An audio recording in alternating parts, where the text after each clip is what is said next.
Je crois que à l'avenir, le décalage entre les gens d'en haut et d'en bas va se creuser. Il va se creuser pour une excellente raison, c'est que les gens d'en bas sont paresseux. Ils ne font pas fonctionner leur cerveau. Et cela se manifeste particulièrement en rapport avec le langage. En Europe, le processus langagier est d'une très grande simplicité. Il ne demande pas beaucoup d'efforts, de réflexion. À la différence de ce qui se passe en Asie et même au Moyen-Orient, dans les langues sémitiques et dans les langues, disons, asiatiques, sino-japonaises, etc. Entendons par là que nous avons voulu gagner en précision. On dit aussi cela pour le droit, par exemple. On dit souvent que le droit est très compliqué lorsque l'on veut être extrêmement précis.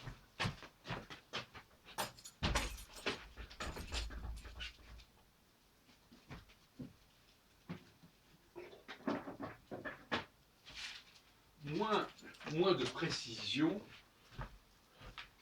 fait évidemment mieux travailler le cerveau. Et cela doit se faire très jeune. Ça veut dire quoi? Ça veut dire qu'il ne faut pas imposer aux enfants, en tout cas ceux d'en haut, des pratiques langagières primaires, c'est-à-dire qui n'exigent aucun effort intellectuel. Je ne sais pas si vous comprenez ce que je veux dire. Je le fais un peu exprès pour voir justement quel est le degré de dégradation justement de la réflexion sur la langue. Qu'est-ce que la langue idéale? Est-ce que la langue idéale, c'est une langue extrêmement précise, où l'ordre des mots, le choix des mots est extrêmement précis, ou au contraire, la langue idéale n'est-elle pas une langue qui laisse la plus grande liberté d'interprétation à celui qui entend le discours de l'autre? C'est-à-dire que les mots peuvent être donnés dans n'importe quel ordre, sans que cela empêche la communication. Pourquoi? Parce que c'est à nous de deviner et de reconstituer et de restituer ce que veut dire l'autre. Ce n'est pas si difficile que cela, puisque l'on sait que les Chinois utilisent des idéogrammes et que c'est au locuteur, et surtout celui qui écoute la parole de l'autre, d'essayer de comprendre ce que l'autre veut dire, a voulu dire. Et ça, c'est un questionnement que nous ne nous posons pas en Occident. Nous avons des langues trop confortables. Nous avons trop de zones de confort avec nos langues.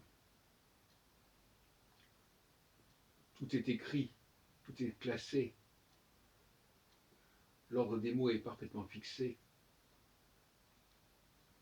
Et même en latin, par exemple, l'ordre des mots n'était pas si fixé que cela, parce qu'il y avait les déclinaisons qui permettaient, au fond, de mettre les mots dans tous les sens qu'on voulait, puisque la déclinaison, la conjugaison permettait de voir à peu près de quoi il s'agissait.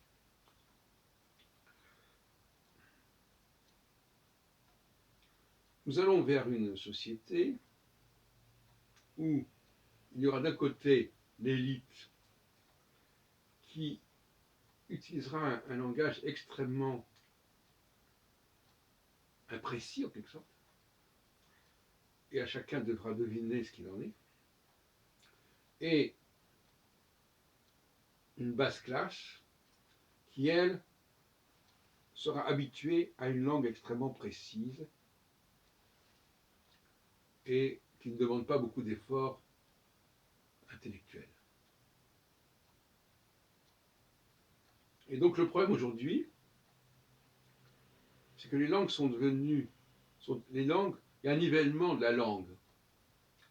Au lieu d'avoir une langue d'en haut et une langue d'en bas, les langues occidentales sont toutes en bas, c'est-à-dire qu'elles sont toutes à la portée de tout le monde. Une démocratisation de la langue, en quelque sorte. Eh bien, moi, je suis pour une dédémocratisation de la langue, ou plus exactement, pour créer un fossé entre ceux qui utilisent une langue ouverte, libre, où le travail du cerveau est important, pour comprendre ce qu'on veut dire, ce que l'autre dit, et puis, en bas, une langue comme celle que nous connaissons aujourd'hui, qui n'exige pas beaucoup d'efforts, où tout est écrit, les consonnes et voyelles sont écrites, à la différence de la langue sémitique, où l'ordre des mots est parfaitement connu, et où finalement le travail intellectuel de compréhension est réduit à sa plus simple expression, en quelque sorte. Donc, je crois que par le biais de la langue, contrairement à ce qu'on peut croire, la langue sera un élément de différenciation sociale, et il y aura deux langues.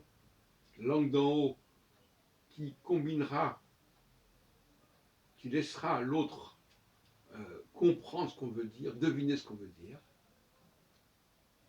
On lui fournira les mots-clés, bien sûr, et ce sera à lui de faire la synthèse. Et puis en bas, on aura des gens où tout sera mâché, le travail sera mâché, tout sera bien établi, et ces gens-là n'auront pas à développer leur intellect.